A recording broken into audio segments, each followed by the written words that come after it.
Good morning, everyone. We're going to do the opening chant. Please join me. Sangye Judan, Boye, Shonam, Lai, Shangye, Pardoy, Nande, Yasne, Daye, Jesoy, Yebe, Sonan, Ye, Rola, Pension, Sangye, Robara, Sangye, Boye, Shonam, Shangye, Pardoy, Nane, Yasne, Daye, soy yebe sonam ro lo penja sangye ro para sho sangye shedan soye shonam shangjo yan para do yan tane gyal soy chen da ye she soy yebe sonam Dola Benja Sangye Rupara Shu Simjin Tamje Dewa Dan Devi Gyodan Dambara Gyuri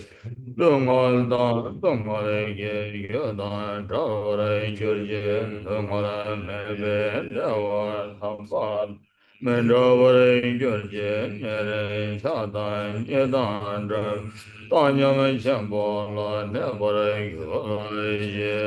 Shanza Wadan Shuje Yawan Jeza Yara Kusha Gawayi Gyawai Maze Dagi Jeza Tamje Dagi Shanjo Shango Sashi Pecho Shoye Medon Rirab Deje Yide Yebade Anye Shendo Mede Bawa Droga Namda Yama Yabara Go Semje Namge Samba Da Loye Shedra Gedao Chejuan Tomai Pepai Shege Kolo Gorodo Zo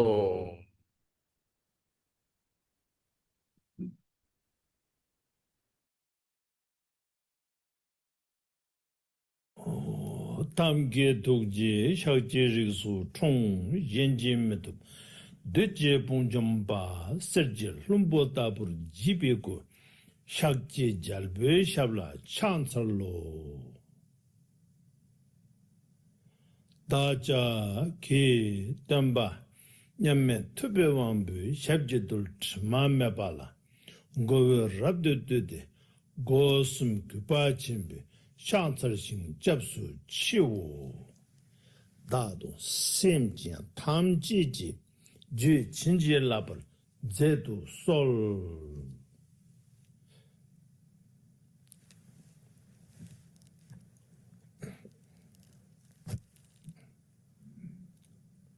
Greetings to everyone. I was requested by Venerable Lamas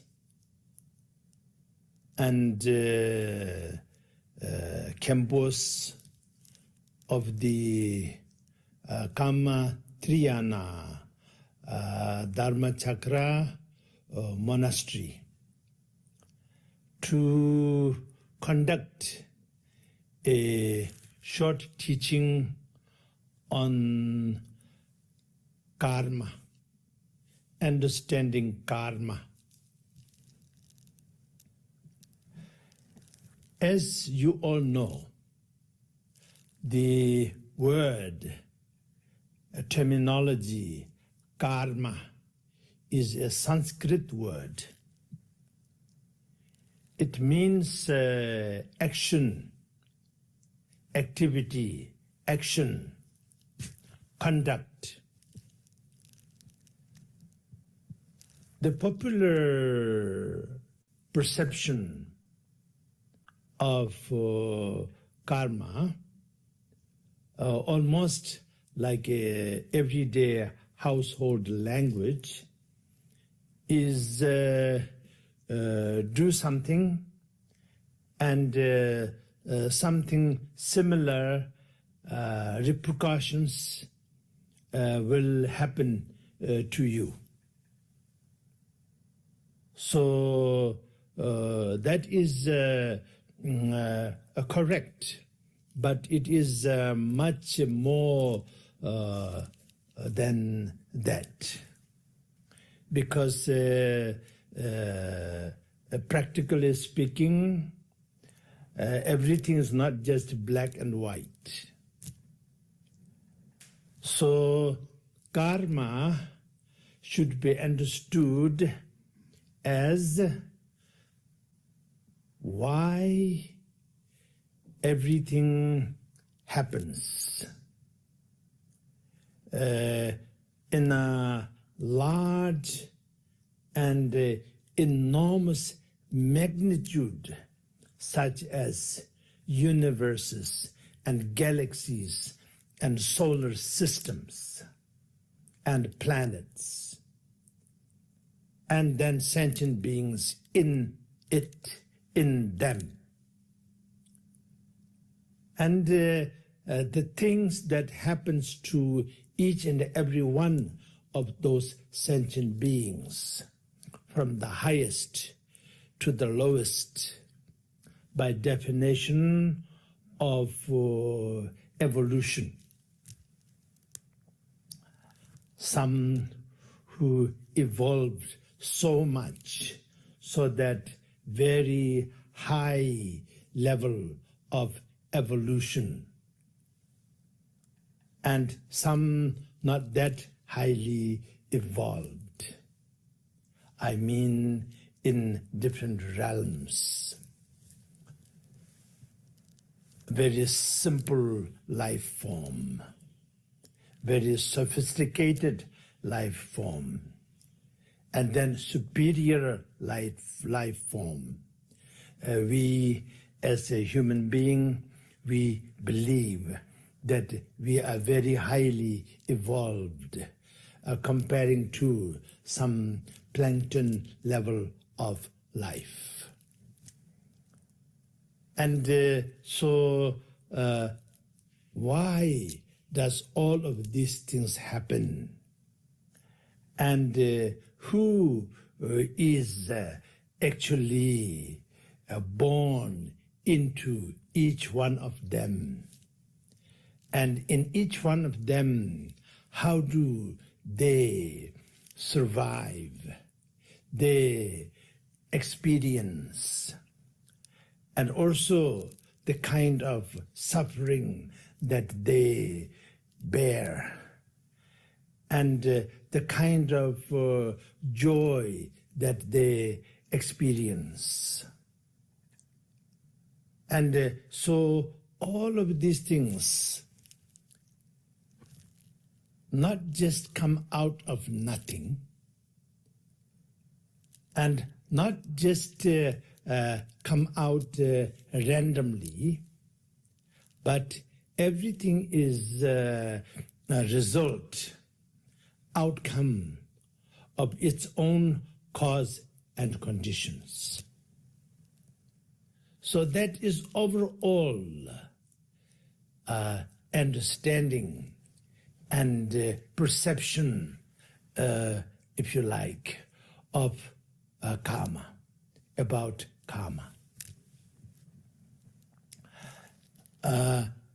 We can go into a little bit more detail, but before going into detail, I wanted to share with you the Buddha's teaching, the teaching of Buddha Shakyamuni about karma. Buddha taught karma as relative truth. It is truth, very much of a truth, but relative truth. Ultimate truth is beyond karma.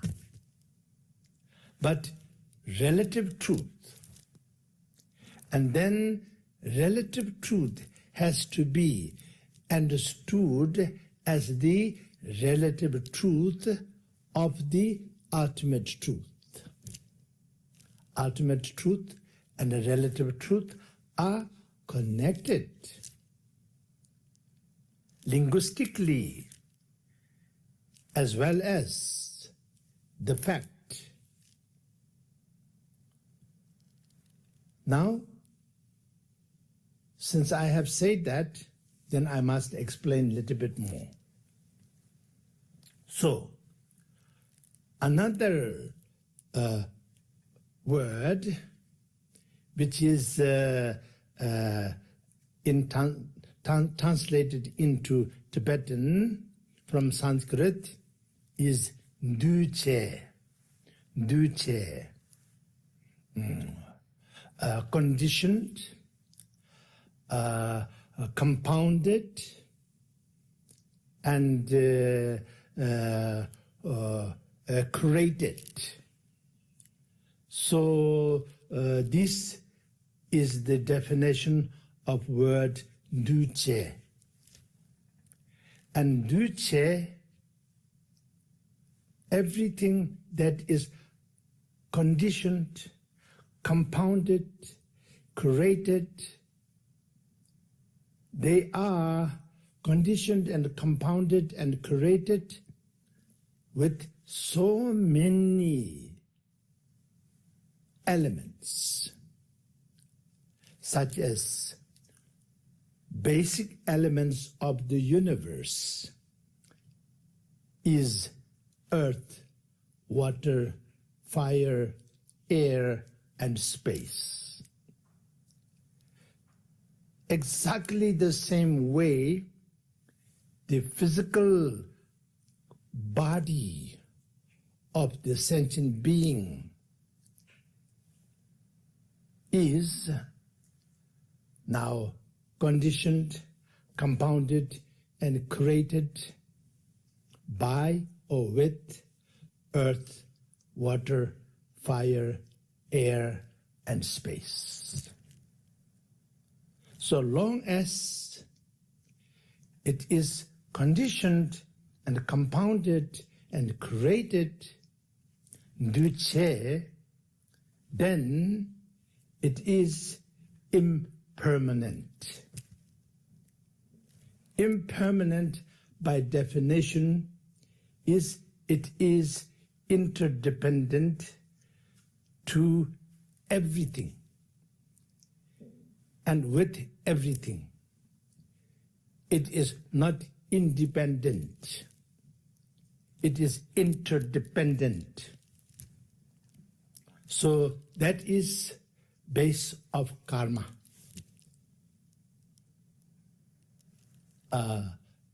Lord Buddha's teaching,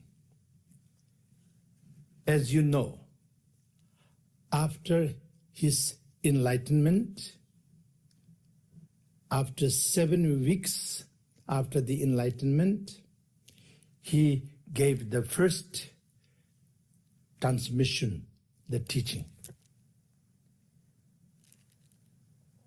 As you know, Buddhists call it first wheel of Dharma, turning the first wheel of Dharma.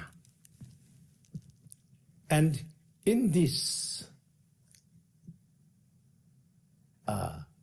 everything that is conditioned, compounded, created, these are impermanent.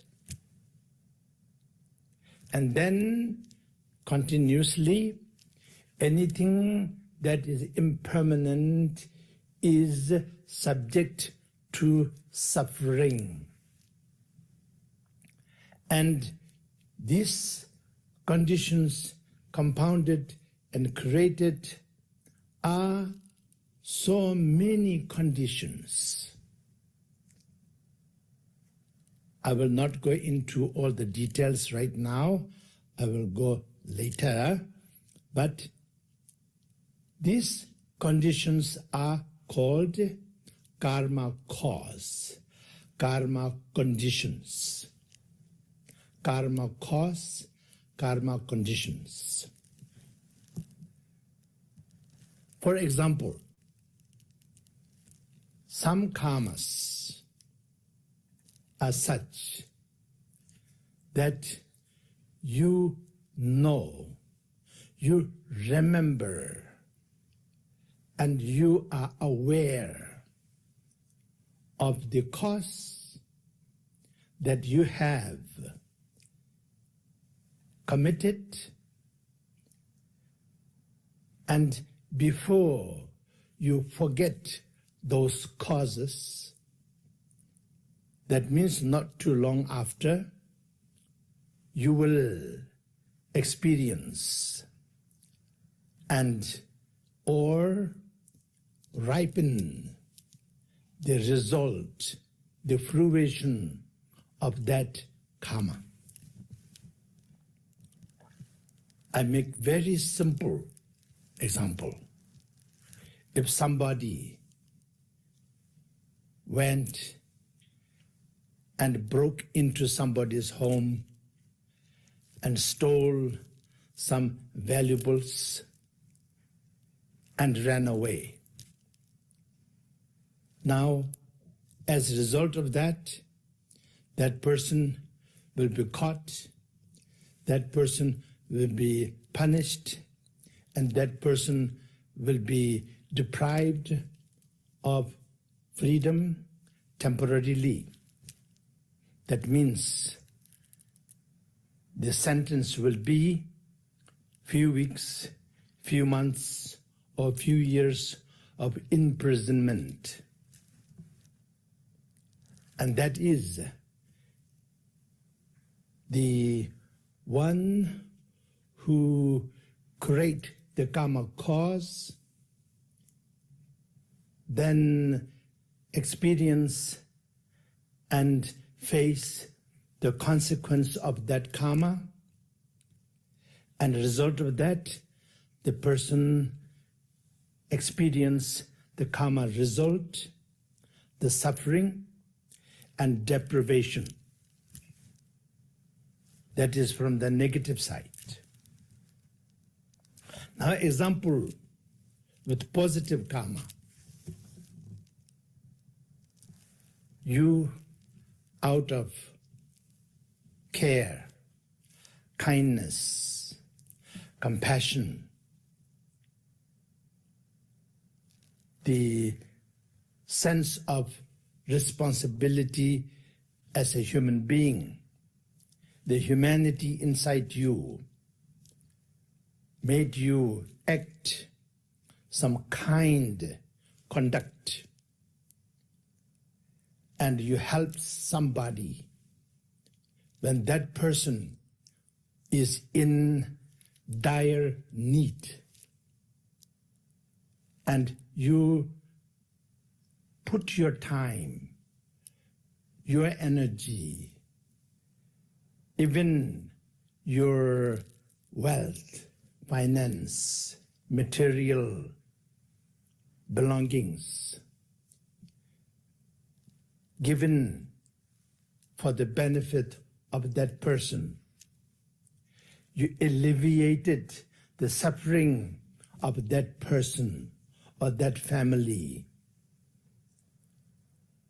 And then, as a result of that, he or she appreciated your generosity, your kindness, your sacrifice, and you will have a very sincere, very loyal, very appreciating, very genuine friend for rest of your life. And if you encounter some similar situation that that person or persons have encountered, then they are definitely there to help you, assist you, and alleviate your suffering and bring a new life for you. So that is positive example of before you forget the cause of good karma, then the result, the good, fortunate outcome, fruition you will experience. So that is good karma. Almost immediate outcome. Within few months, within few years, or immediately. And then there's another category. That is, you have done something very, very good, divine, limitless, and infinite good. Then that result you cannot experience in this life fully. It will manifest and ripen, but when in another lifetime, another time and space, where everything is less limited, everything is heavenly and divine, there you will experience it. And there you will have less limited. You will have primordial, infinite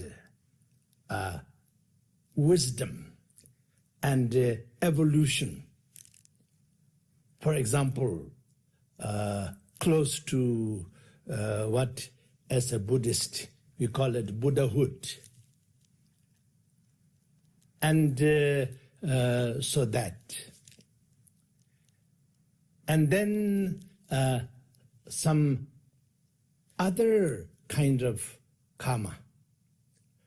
It can be same karma, but other kind of situations.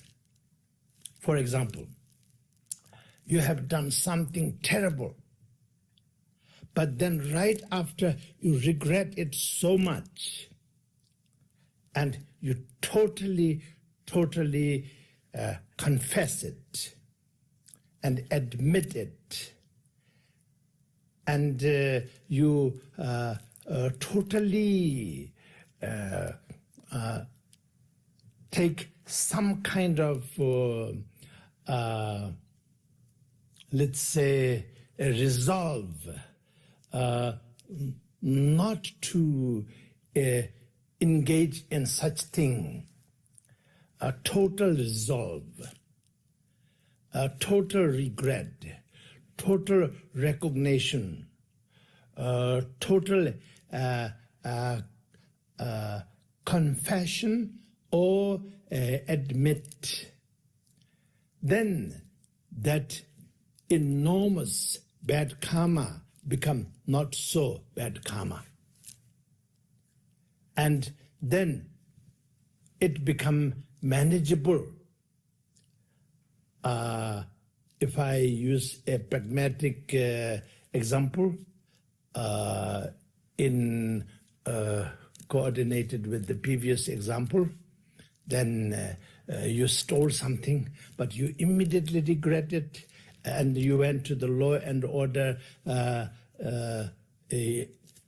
authority, and you confess, and you admit, and you regret, and you give back what you have stolen, then your sentence will be less. And you might even be forgiven. Like that. That kind of different level of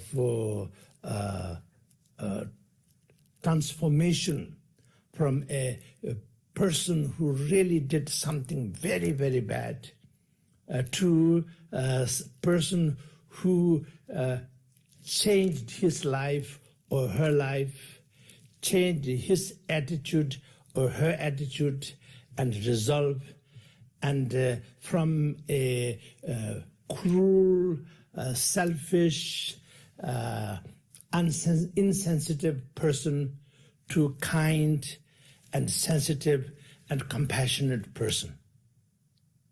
So that is from bad to good. And then the other way around, we can also say, you have done something very good, something wonderful, but then immediately afterwards you regret the good things that you have done, and you regret what you have done, and you wish that that precious thing you wish that you have never given to others, and things like that. You might even go after that person and accusing that person, stealing the good things that you have given to that person, because you went totally opposite from kind person to cruel person, and a selfless person to selfish person.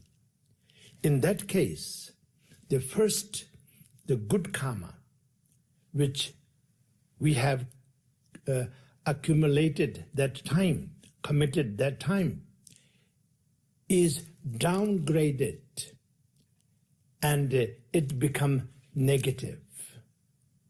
So positive transform into negative. This also can happen. And so this way, karma is not just a cause and a result equal and identical and absolute certainty.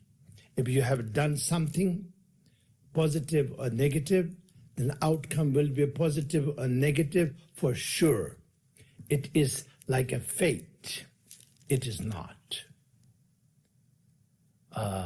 You can always upgrade your small karma into greater karma, positively or negatively. And your greater, larger magnitude of karma become less, or so positively and negatively. So this way you understand something about karma, one way. And then now I really go to the core of it. That is, as you might think and presume that all the teaching of Buddha focus on karma as the ultimate truth, and everything is totally,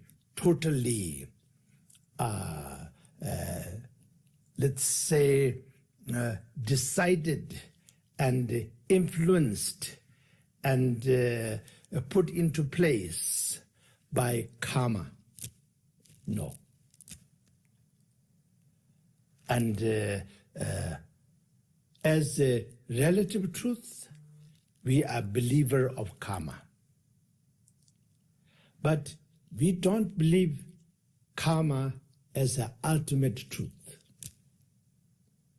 If karma is a fate, ultimate fate, then all the past Buddhas can never attain Buddhahood, or the future Buddha will never attain Buddhahood, because karma is ultimate.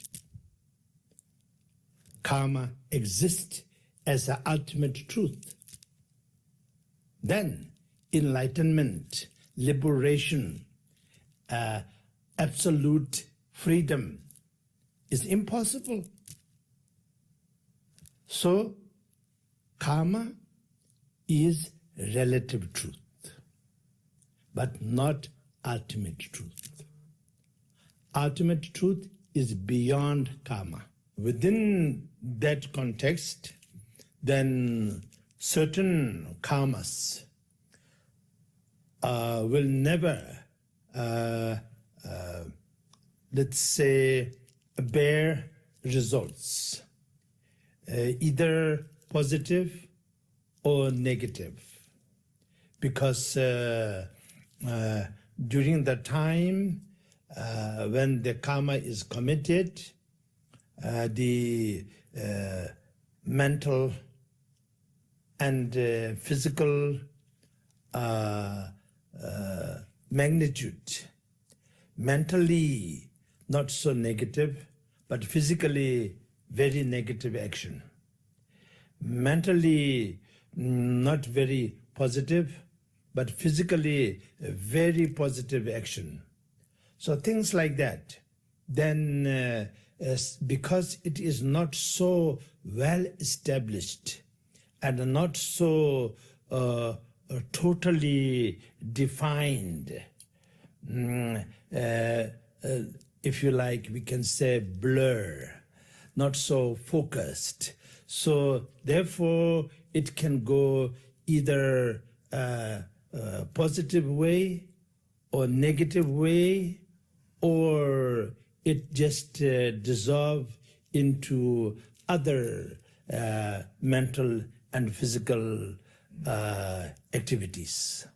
So that way, some things will never bear its own definitive fruition. And now I like to give you the examples with material things. For example, if we plant rice, then rice will grow. Not barley, not wheat, not apple, not orange, but rice. Vice versa with all the other things. Whatever we plant, it will grow. But how well it grows depends on how good the seed is, how healthy the seed is, and how good the soil is, and how much care you take after planting. For example, getting rid of weeds, or watering, and many other factors. So due to that, then what kind of rice, quality of rice you will grow, or what kind of quality of apples or orange or other things you will grow. It depends. So that is also cause and result.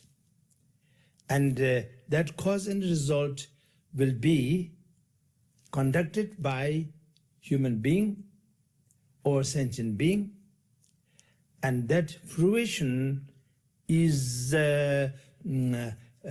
consumed or used by human beings or animals or spirits. So that way, the consumer experience the good crop, good yield, not so good yield, not so good fruit, or very good healthy fruit. Like this. The karma is like this. Okay. I mentioned to you earlier, duche. Okay, duche. Now, that is a Tibetan terminology, duche. Now, opposite to duche is dumache, dumache. Remember, duche means the the things that are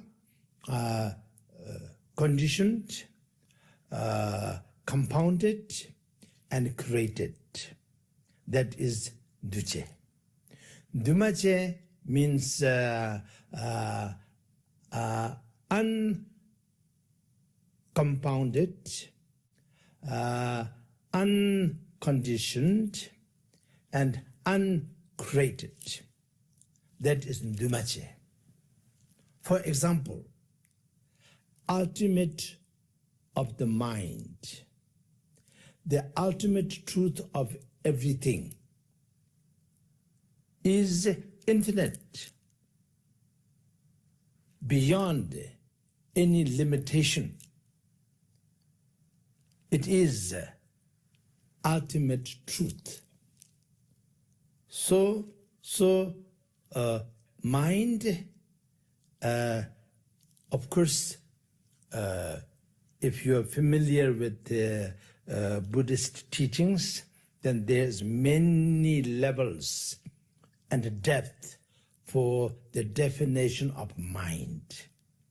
For example, consciousness, awareness, and senses, and then brain mind, heart mind, and essence of all of that, that is we call primordial, limitless, ultimate essence of everyone and everything. And as a Buddhist, we call that Buddha nature, Buddha potential. In Sanskrit, Tathagat Garbha, Buddha potential, and Buddha nature. So that is beyond karma. So how can any sentient being be totally free with no limitation? It's because that is the ultimate truth and ultimate primordial essence, ever-present essence and potential of every single sentient being. From the highest of evolution to the lowest of evolution. From most advanced and evolved person to most neurotic and defiled and ignorant person.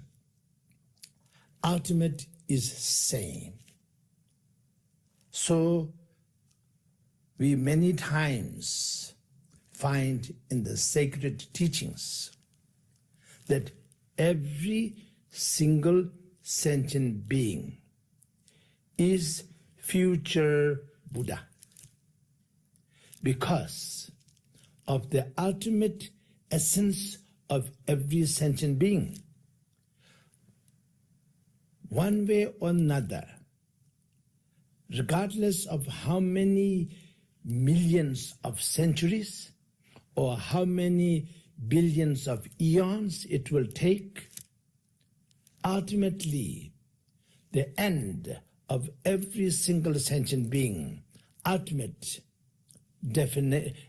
destination is ultimate, unconditional, infinite, limitless liberation and freedom.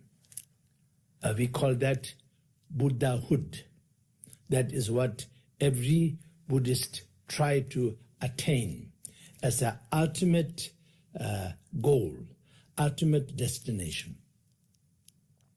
Okay, so I hope I made it clear so that you know when we say karma, we are talking about relative truth. When we talk about enlightenment, Buddhahood, we are talking about ultimate truth. Ultimate truth and relative truth connected, of course. Now, I use myself as an example, okay? Because I cannot offend myself, right? So I give myself as an example. Okay.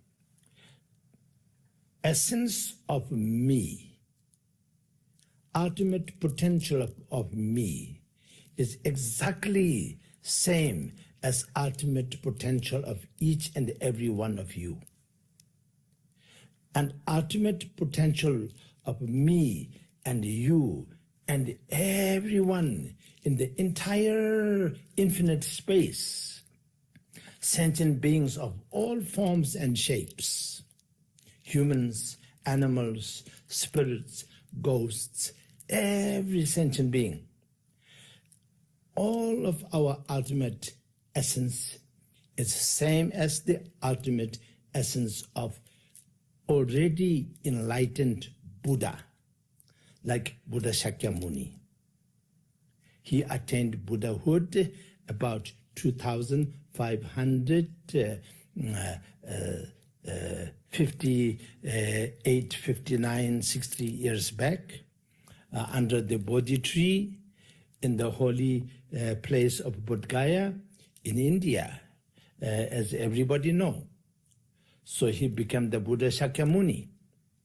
Same. And then, or those who know already, maybe this is not very important, but those of you who don't know, then in the teaching of Buddha Shakyamuni, he say, on this earth,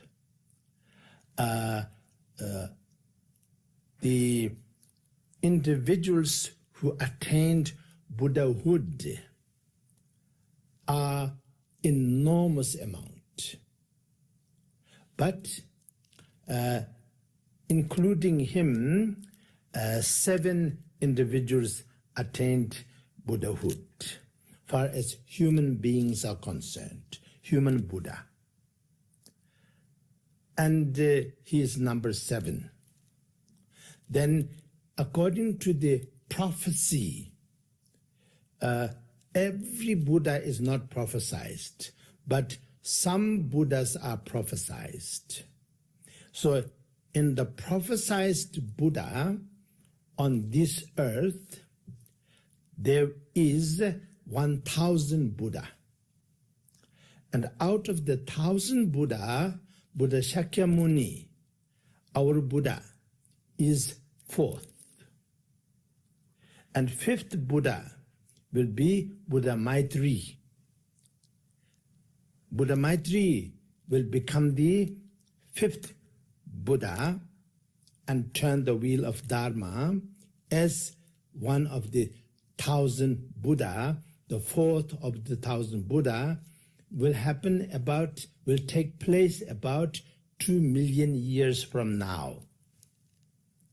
And then this way, before the end of this planet that we live in, planet Earth, before the end of this planet, 1,000 Buddha will attain enlightenment here and turn the wheel of Dharma. In between each of them, a long period of time. Example with 4th Buddha and 5th Buddha, 2 million years, according to the teaching, the sutra and the tantra. And then after the 1,000th Buddha, then for several million years, then the earth will have cholesterol or congregation of 7 suns. And right now we have only 1 sun. So the 7 suns will engulf our planet Earth. Of course, together with it, all the other planets of the solar system. So that will be the end of this solar system. But then you wonder, if that happens, what happened to all the sentient beings? As we know, humans, animals, all of them, what happens to them? It is just like how we all happen to be here, in all form and shapes. So that way we will depart from here. For many, many millions of years, billions of years, this earth slowly got populated by all kind of sentient beings, all form of life. And then right now, some went extinct and some overpopulated.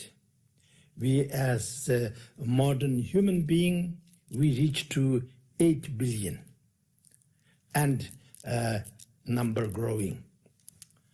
So this way, we, with nothing on this earth, then we reach to this much in many millions and millions of years.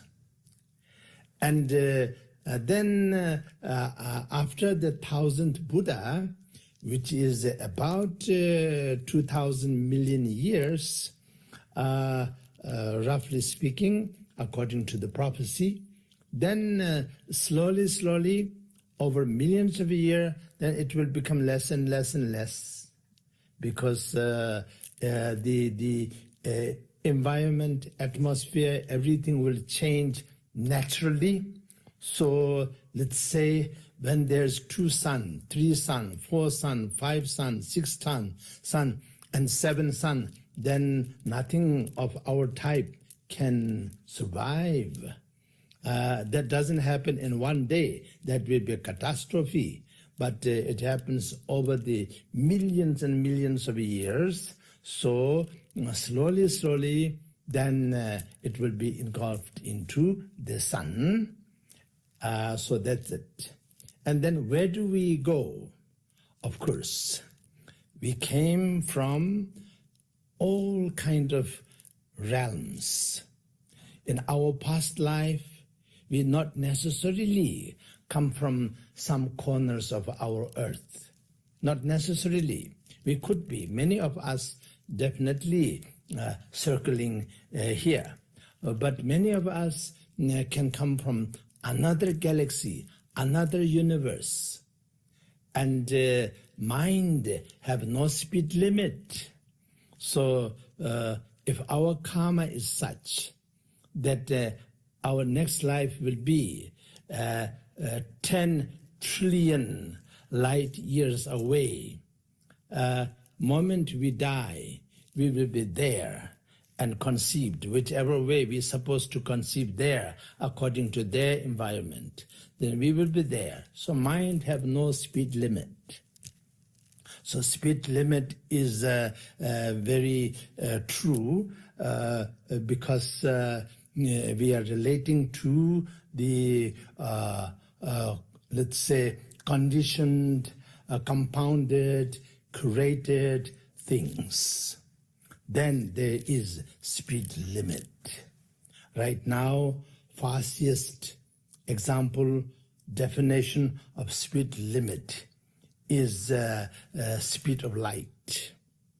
But it could be something else also. The scientists, our scientists are very, very thorough and very, very honest. So when they find some other way to describe the fastest speed, then they will tell us. Right now, they told us the speed of light. And so speed of mind have no limitation. So therefore, where do we go? How do we go there? It is according to our karma, and our mind will reach wherever we're supposed to reach. So let's say dissolve here and appear there. In between can be our planet Earth human beings. Today's speed definition, light year, can be billions.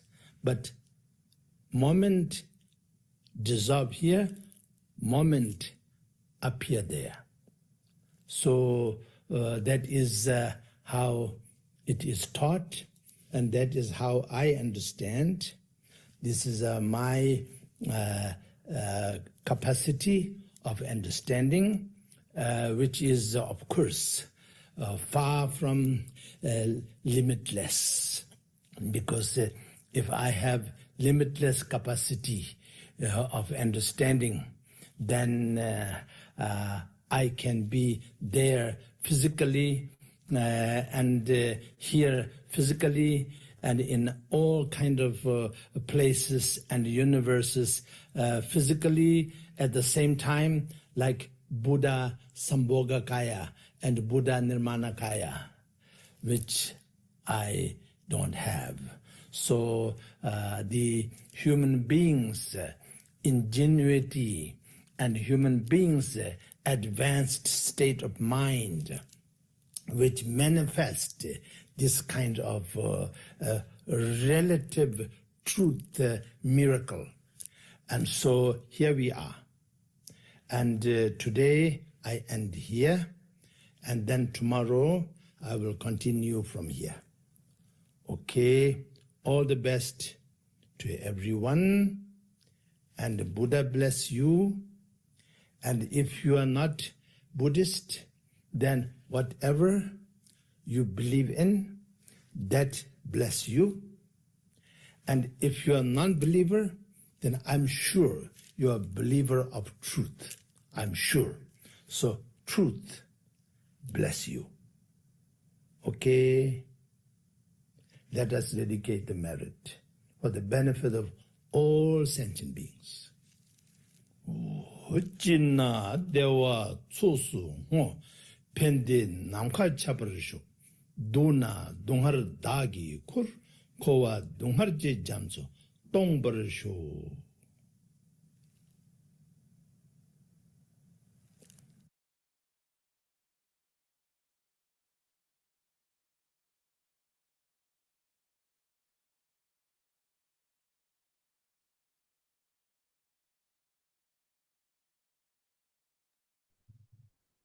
Okay, thank you very much. And that's all for today. We do our dedication prayer, our usual KTD dedication prayer. Sonam de tamje sequoia tone yen danam hamje Jaga nashe bana roba sebe sole dogun yoro jambala bawa shedra kemba da kondo sambo teyan deshin Keda kunge da la yen gewa de da tamje Rabdo ngo sanje koson nyebe salam da shinye me yen Gende me yen de me shenla Cheda ngo wa pala rupara sho Du she le ga Then bo de shodra Amche gyume Tabarambam bhave da shi yo Da ne ge wa tam je de nyame ta bo ka ge Che bram bon den karma Che zo yen de men ra yo